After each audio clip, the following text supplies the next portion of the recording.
నిర్వాసితులు వెంటనే రోడ్డును పేయడైద్దు మా బ్రతుకుల్ని, రోడ్డును పడేయద్దు మా బ్రతుకుల్ని. ఇక్కడ ఉంటుండగా మా మామగారు వాళ్ళ నాన్నగారు ఇప్పుడు 3 తరాల మట్టి మేము ఇక్కడే ఉంటున్నాము. ఇక్కడే ఉన్నప్పటికీ మరి అప్పటి నుంచి కూడా మాకు ఇంటి పనులు ఉన్నాయి, బీబారాలు ఉన్నాయి, కరెంటు బిల్లులు ఉన్నాయి.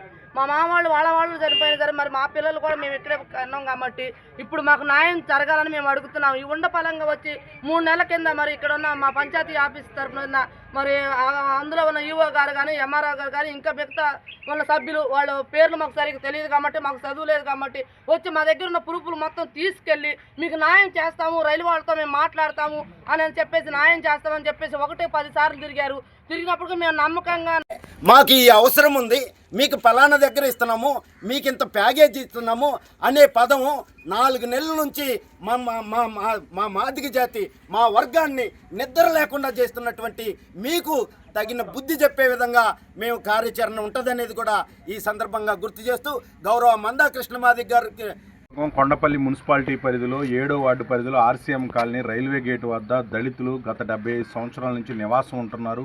వారికి ఇంటి పన్ను, కరెంటు బిల్లు, బీ ఫారం పట్టాలు కూడా ఉన్నాయి. వాళ్ళని అకస్మాత్తుగా రైల్వే ఓవర్ బ్రిడ్జి లేదా అండర్ బ్రిడ్జి పడుతుందనే పేరుతో వీళ్ళని తొలగించడం అత్యంత దుర్మార్గకరమైన చర్య. ఇప్పటికే వీళ్ళు జూన్ 2వ తారీఖున హైకోర్టుని ఆశ్రయించారు. ఇప్పటికే 2 నోటీసులు సర్వ్ అయినాయి. అది మున్సిపల్ కమిషనర్ కావచ్చు, ఎంఆర్ఓ కావచ్చు, ఆర్డీఓ కావచ్చు.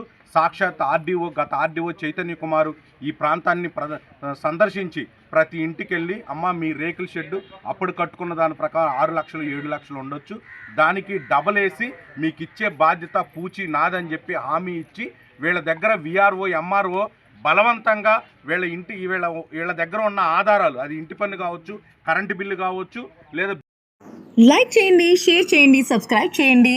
మా టీవీ4యూ ఛానల్ని సపోర్ట్ చేయండి.